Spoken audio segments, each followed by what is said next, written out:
Hello, everyone. Welcome to an all new episode of the Indic Explorer Show. I'm your host, Vineet. Please don't forget to like, comment, share, and subscribe to the channel.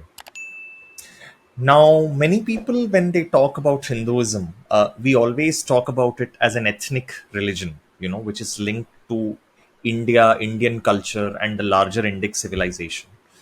And the discussion always comes about in terms of Hindus don't convert, Hinduism is not a missionary religion.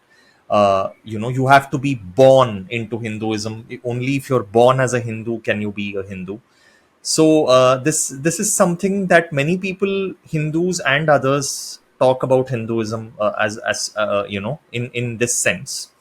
So, to talk about this very interesting subject, I have with me a very special guest who has written a book called Hinduism as a Missionary Religion.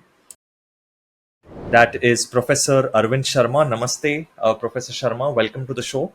Namaste. And usually, when we talk about Hinduism in the academia, we always feel that there aren't enough scholars of Hinduism with heft, but that is certainly something that, Professor Sharma is amongst the few who is that too in the Western world who's been. Who's done a lot of works on Hinduism, comparative religion and philosophy, and Hindu culture. So it's really great to have you on the show, sir. Thank you.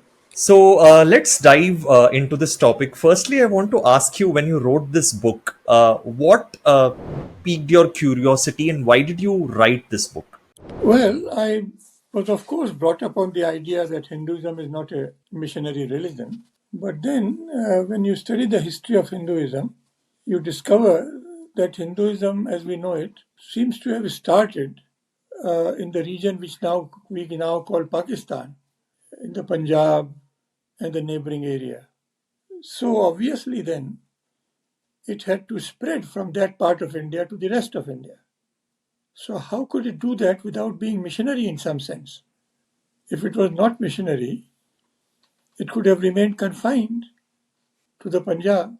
So, there was something not quite right historically about the idea that Hinduism is not a missionary religion. Even if we regard India as the homeland of Hinduism and not just a region of it, we know that Hinduism is spread beyond India, and it's at the moment even alive in Bali, where it has been the faith of the people for centuries, probably traceable at least to the early years or early centuries rather of the Christian era. So, how did it get there? Now, some people argue that it was because some people from the mainland settled there. That is quite possible as a starting point. But what about the people who were already there? They also embraced it.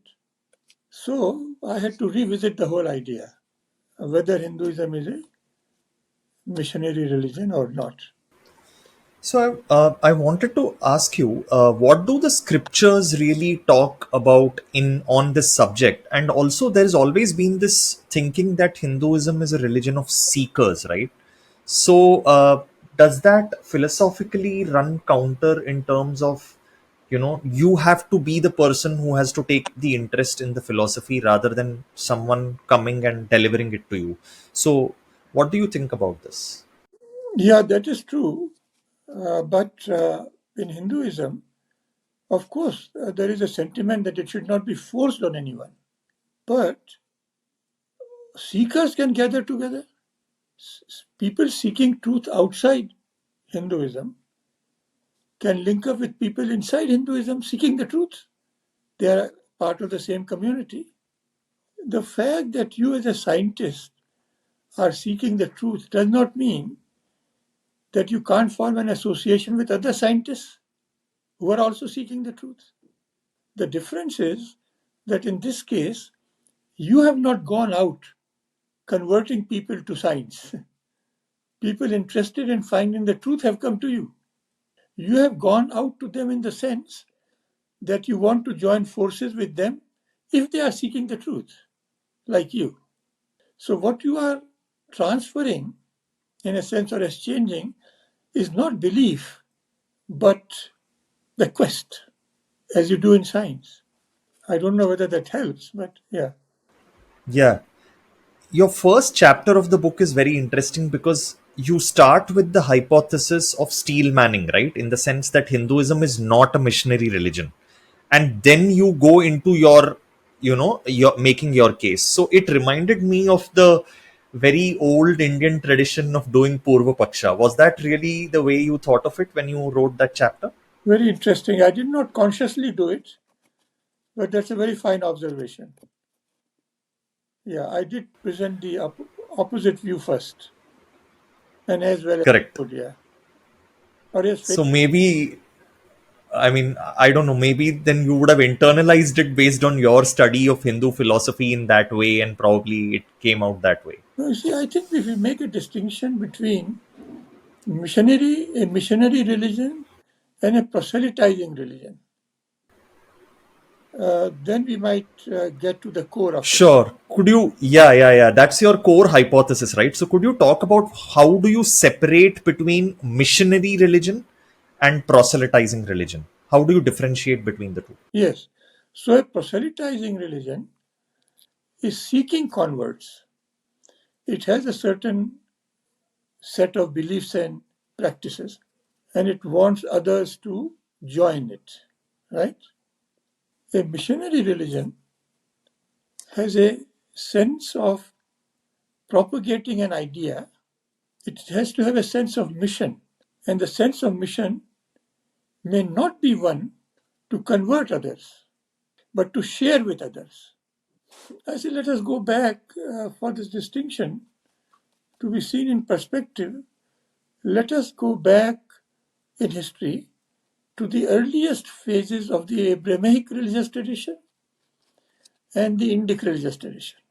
So, in the Abrahamic religious tradition, you have the formulation that there is no God except the one accepted in those traditions. And it is a jealous God and the only God. And you shall have no other gods but me. So, that is one model of relating to somebody who does not belong to your faith system, that you have to either accept or reject my faith system, right? This is the underlying attitude in the three Abrahamic religions. Now, what did the Vedic people do when they came in contact with other religions? They said, Ekam Sat Vipra Baudha Vadanti. The real is one, or the truth is one, and sages speak of it variously. That is to say, you are inviting the other person who does not follow your faith system to join you in accepting both the manifestations of the truth or the real. So, in this case, you are inviting the other people in with his own faith. That is why they say that Hinduism is a confederation of faiths. It's an attitude of mutual acceptance. So, your mission is you are not proselytizing because you are not seeking converts.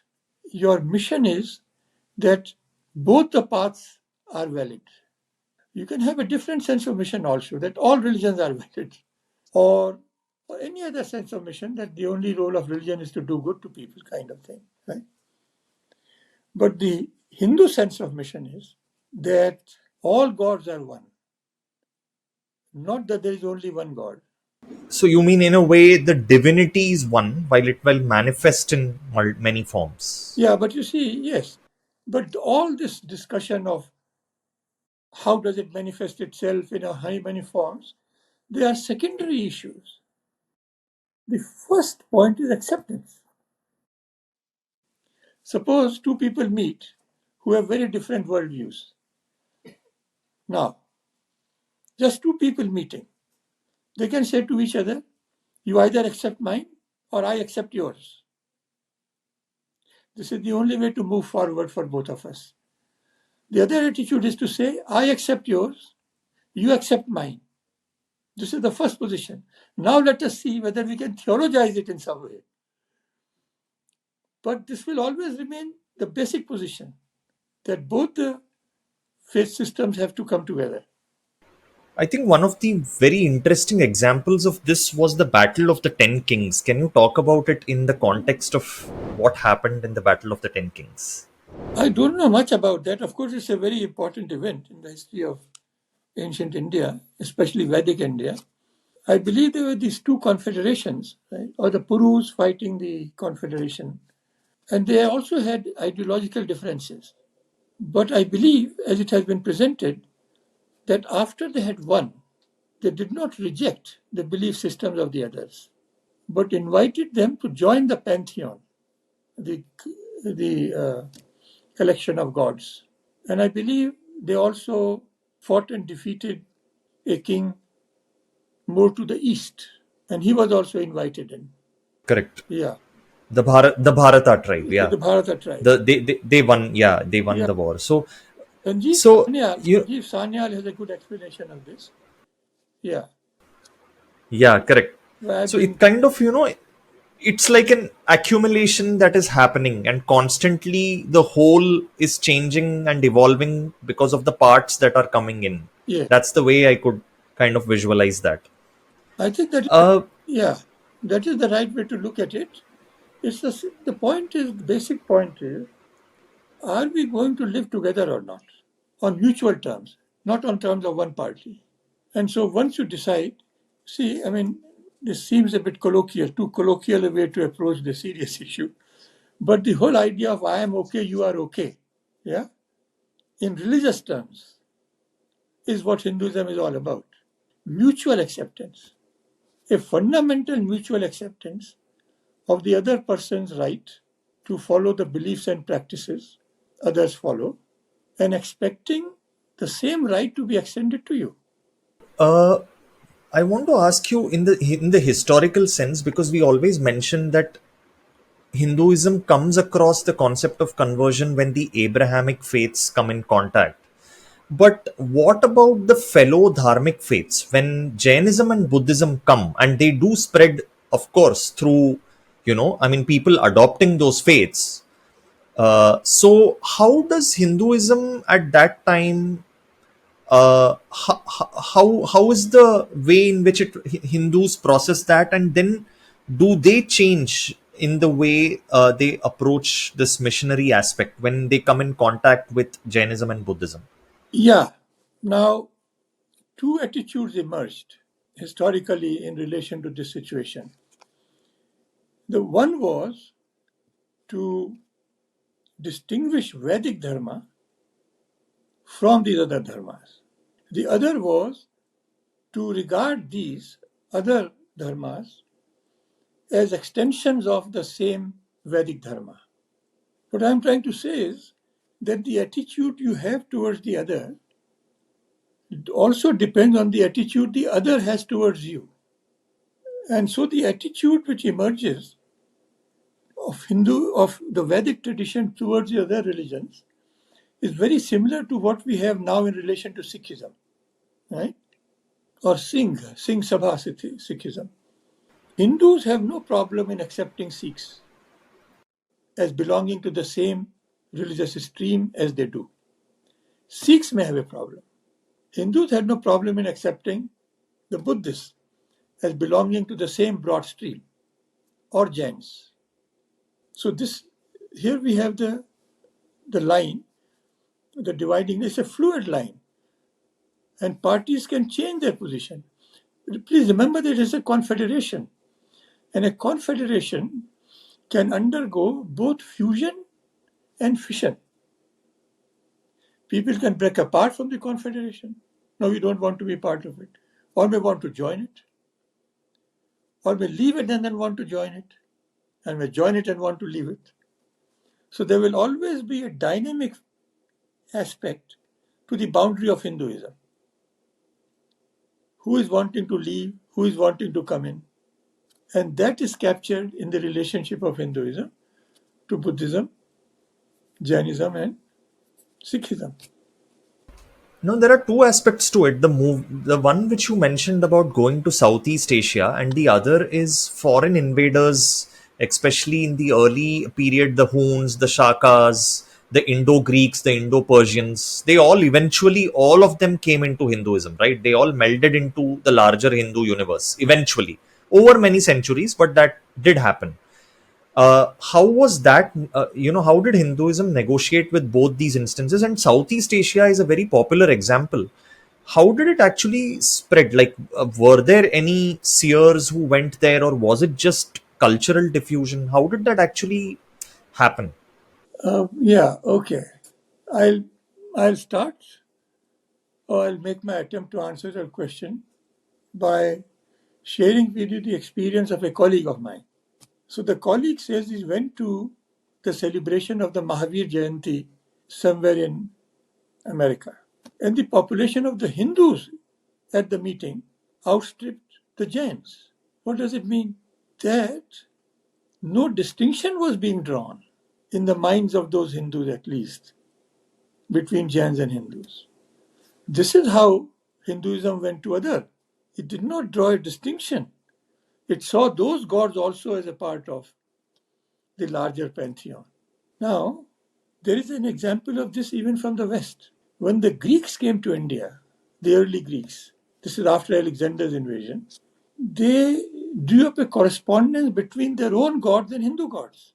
Heracles and Krishna and Dionysus and Shiva. So, this is the Hindu attitude. You don't draw the distinction.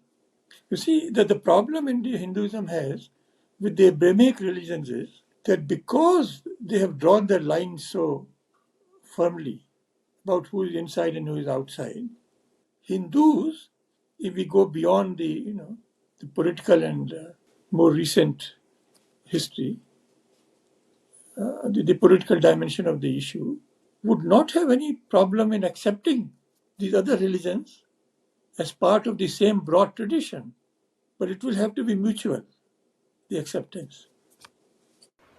To the extent that it is sometimes mutual in relation to Buddhism, Jainism, and Sikhism, there is less of a problem. Maybe I'm becoming too confusing at this point. No, no. In fact, it's quite illuminating. In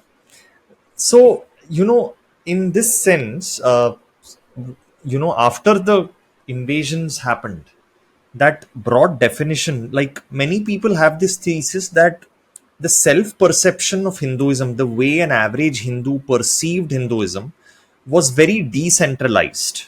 As in, they knew what is Sanathana Dharma, but the way they perceived it was through their gotra, sampradaya, probably even the jati, but not as the wider net of Sanatana Dharma, the way they experienced it, you know.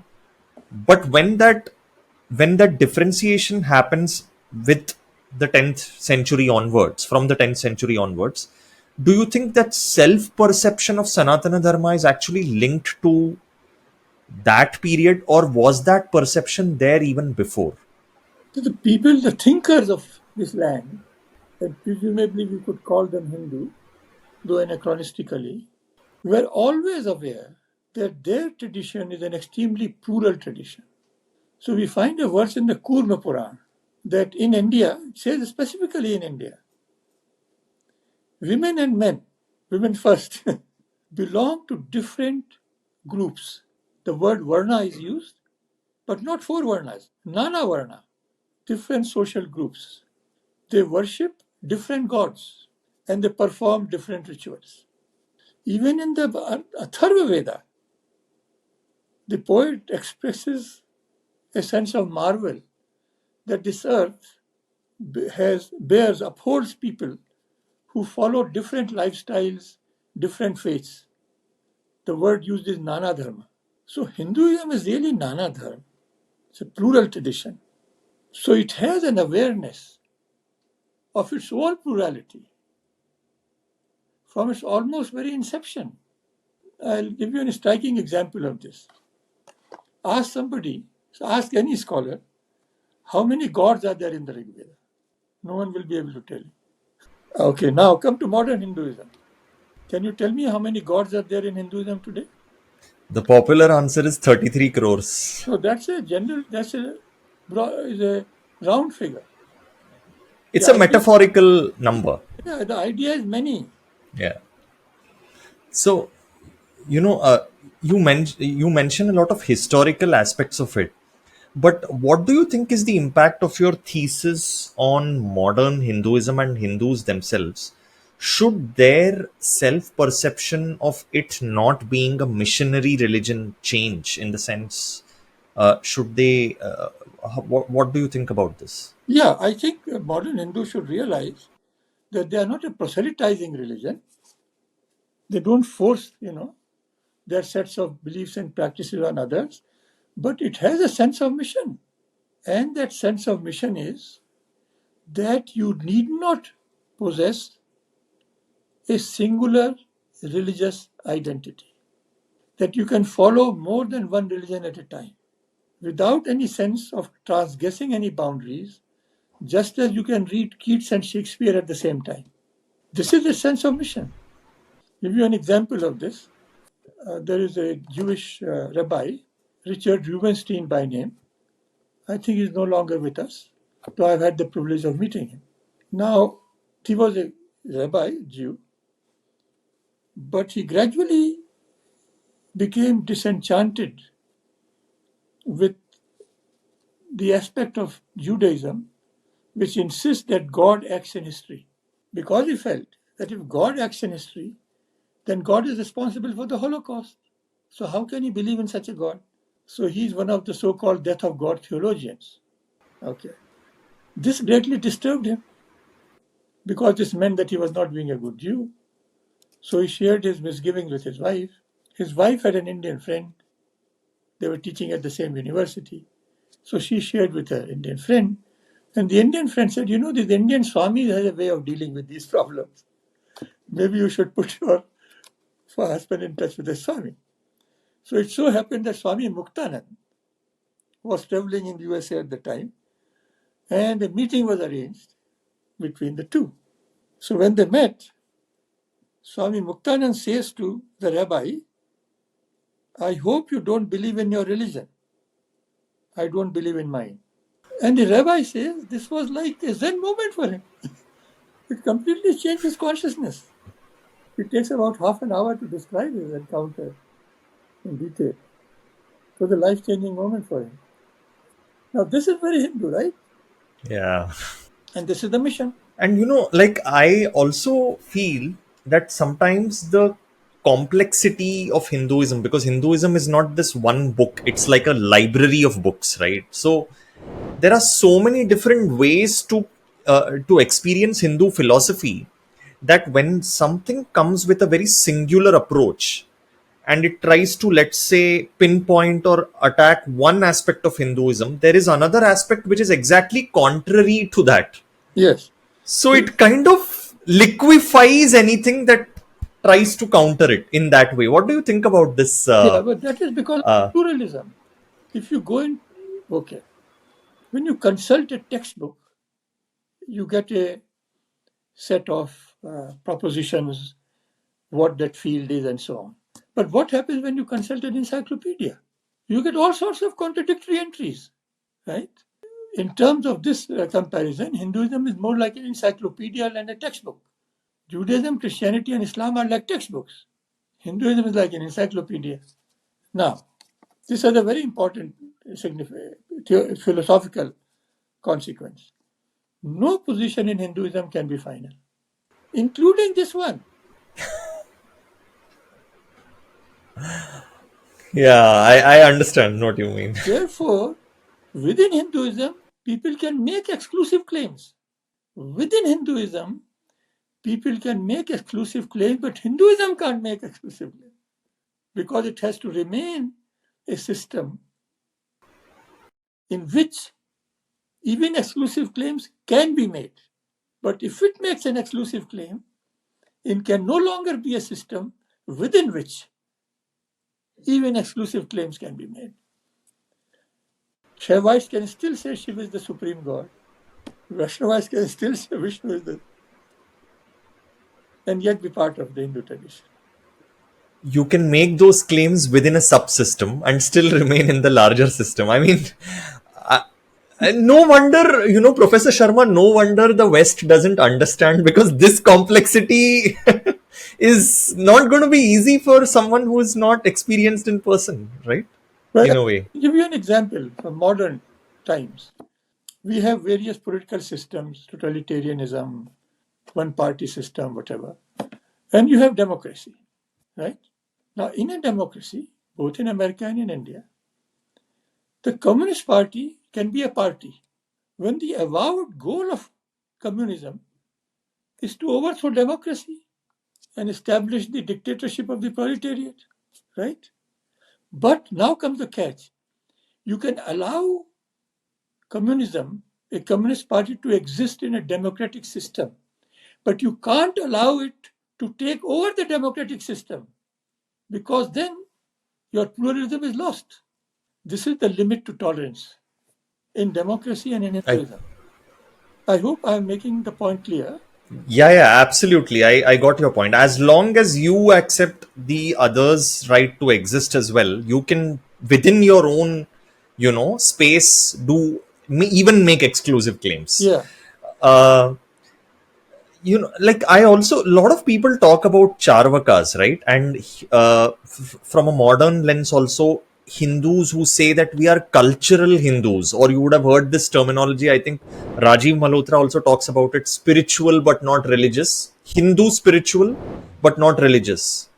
And do you think Charvakas and atheists also, I know that you can't make an exclusive claim in Hinduism, but were they part of the larger Hindu ecosystem? Can that be, like, is that possible? Like, because they outright reject the Vedas, right? They may be culturally Hindu, but they do not see the Vedas as divine. That is one. Second, the other example I often think of is Tantra. yes. Based on who you believe, certain people do consider Tantra to be Sanatani but not Vedic. Okay, so So that's another now we have yeah. to understand the nature of Vedic authority. Vedas are considered authoritative in Hinduism in two fields: dharma and moksha. Okay? What I'm trying to say is that our philosophies claim to be based on dharma, on Vedas, and also our daily rituals claim to be based on the Vedas.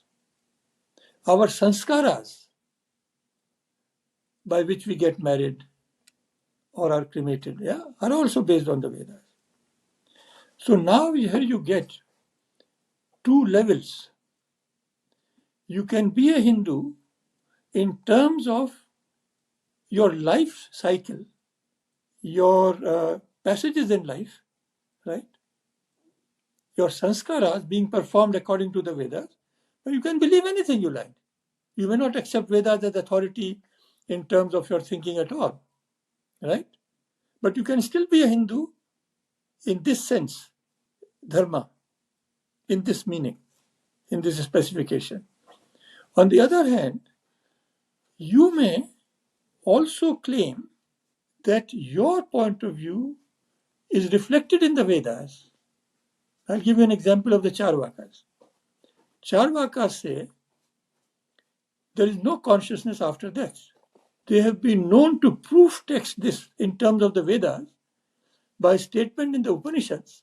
When Maitreyi says to Yajavalk, Yajavalk says to Maitreyi, there is no consciousness after having gone forth. If you understand going forth in terms of death, then you can make this statement as a Vedic statement in support of your position. And this was done by the Buddhists too. So you can remain within the broad Vedic fold either by just saying, okay, I accept it in dharma but not moksha, or you can say, even though you say we are non-orthodox, we can proof text ourselves in your Vedas.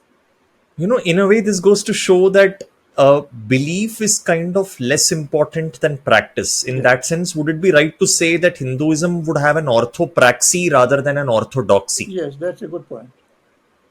Yeah.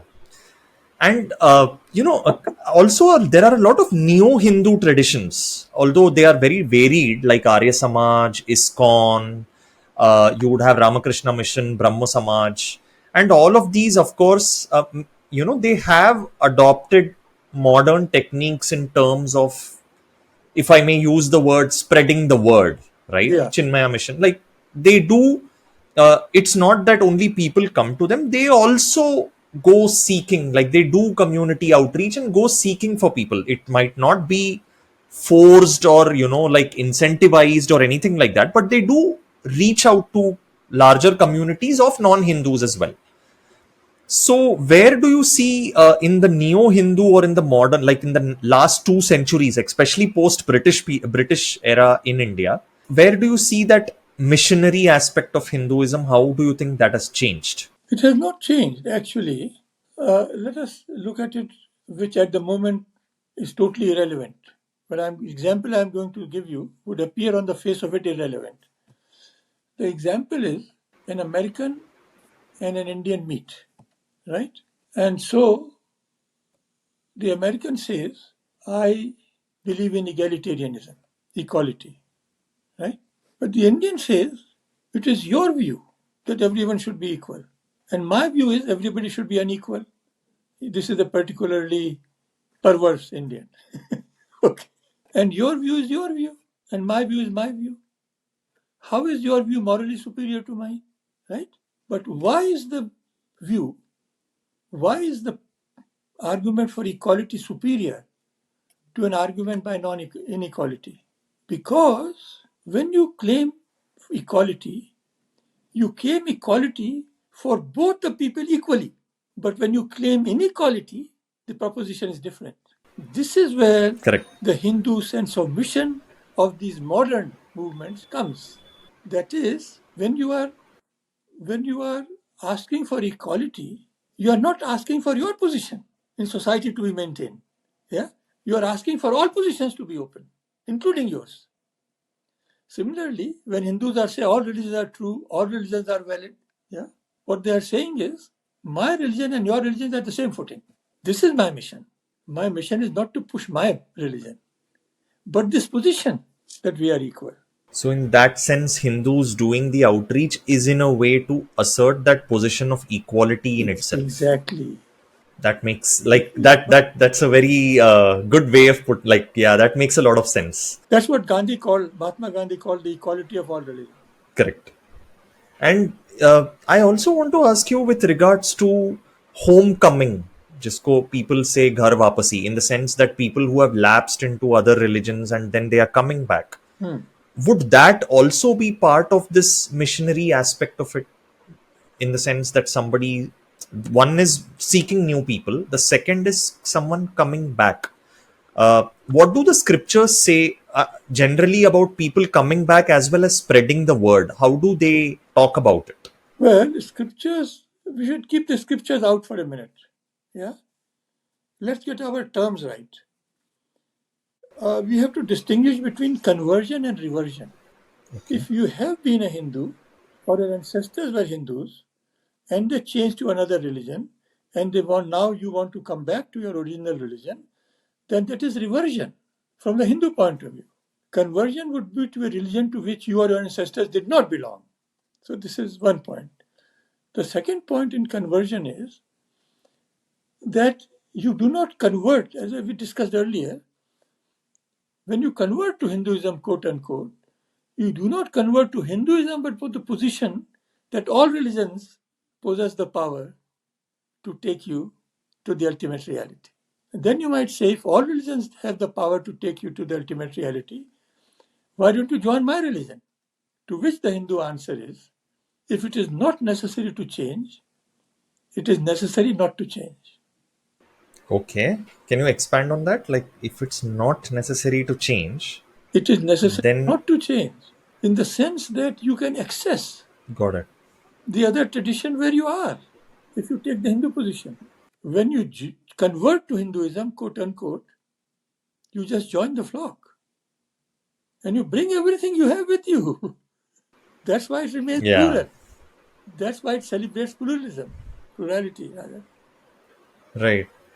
But how do you think Hinduism as a, like the Hindus as a samaj, as a community should deal with uh, in terms of Hinduism has spread to Russia as well as Ghana. Like there are indigenous people in these countries and in many other places in Europe as well who have adopted Hinduism. ISKCON is so popular across almost every European city. Yeah, So, how does a Hindu who is part of that ancestry, yeah, uh, because how do we negotiate with that situation or deal with that? Are they because it's an there are people, and in some cases I would make an argument that people who have actually come new, they have greater commitment, especially when they start out, because they are learning something new, right? yeah, Compared to someone who's lived with it, who've internalized it, we kind of take it somewhat for granted, no matter how you see it.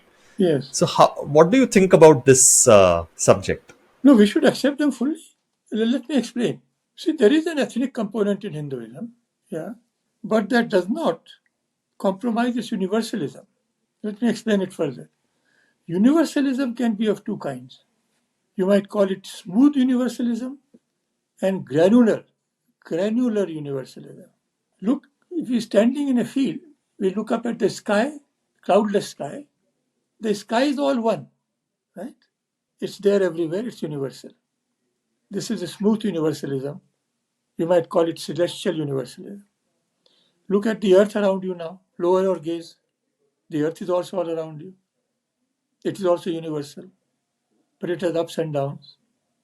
It has hills, rocks, valleys. This is granular universalism. Western religions preach universalism of the first kind, with uniformity. They, from the Hindu point of view, confuse unity and uniformity.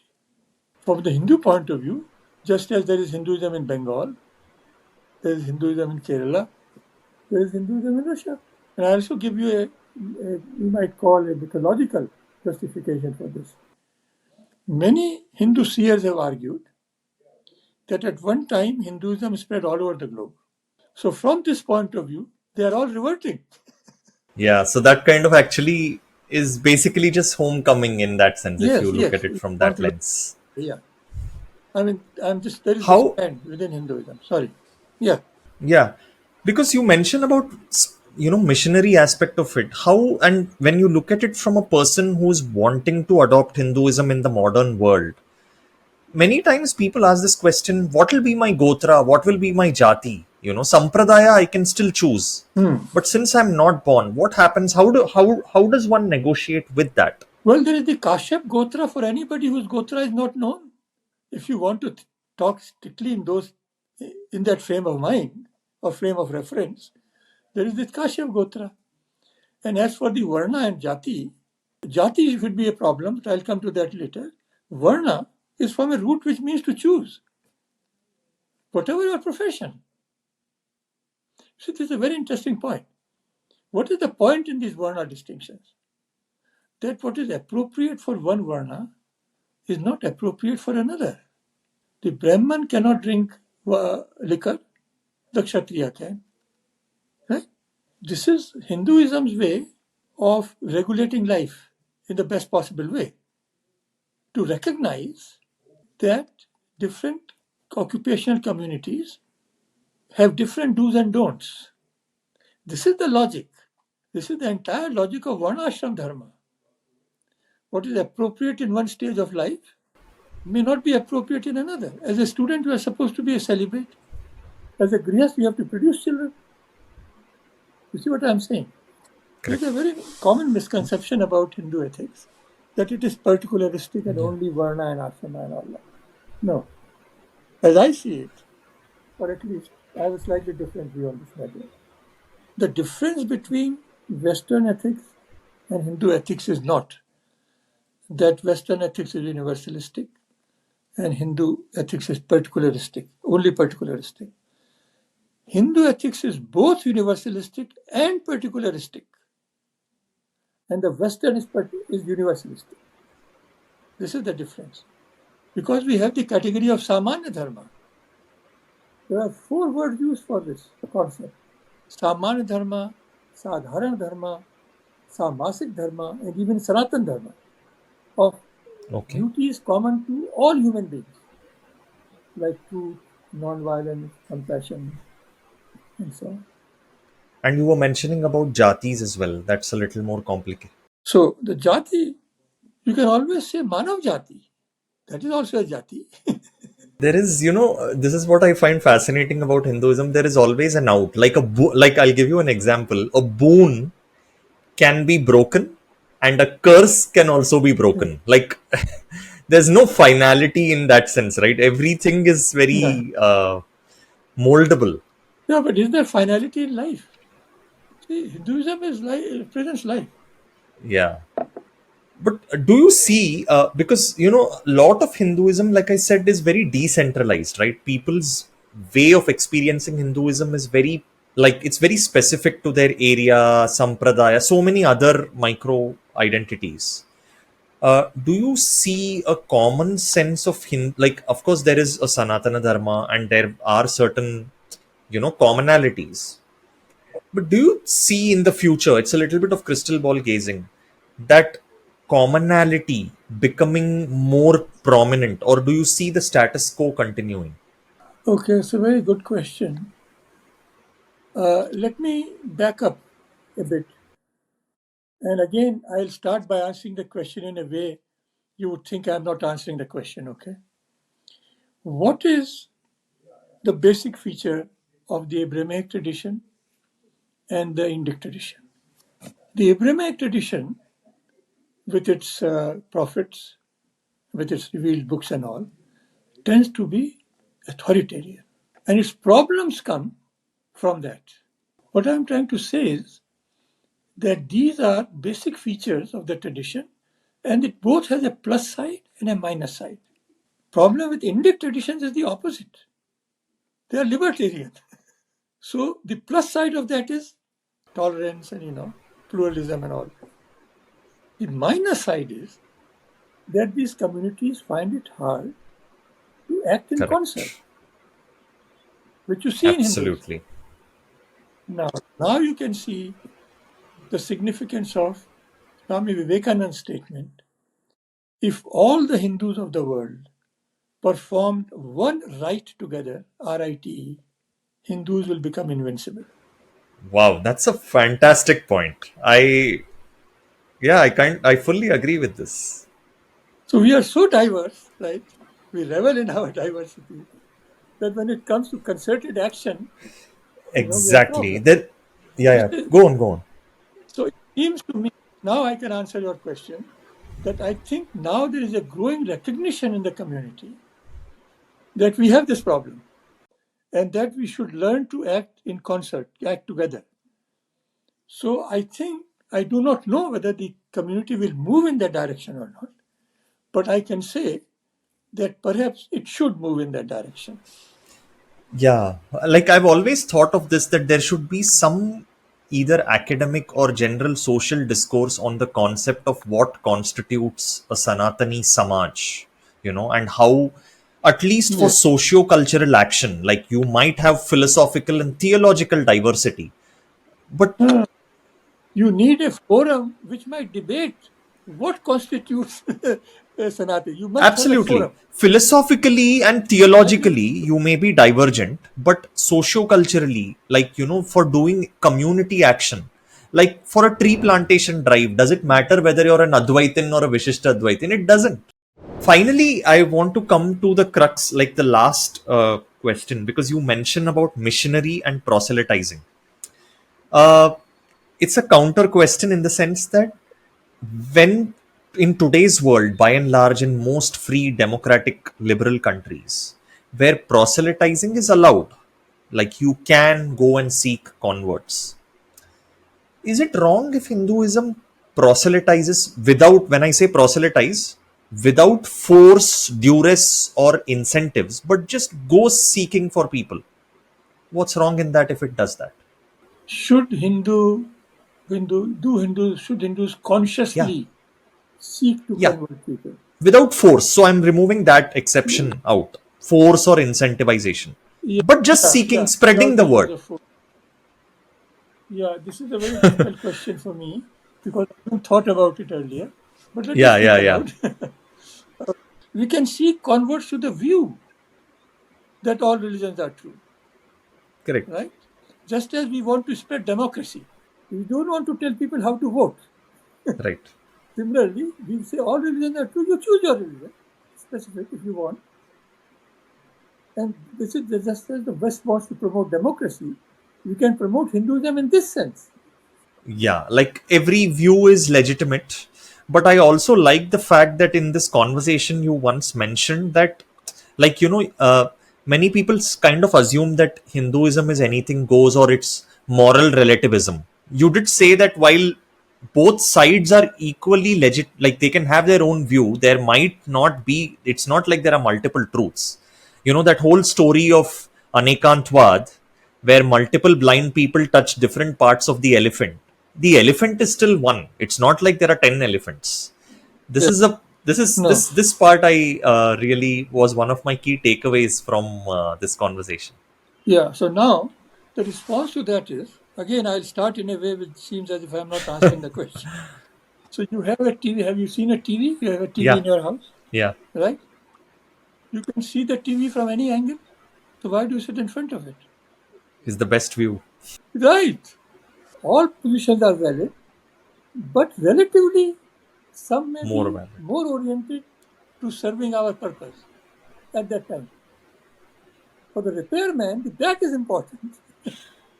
On that, like, For the viewer, front is important. yeah, absolutely. That was a great. So not everything doesn't go. Yeah, correct. That was a great metaphor to kind of end this show on. It's been a great, fascinating conversation, Professor Sharma.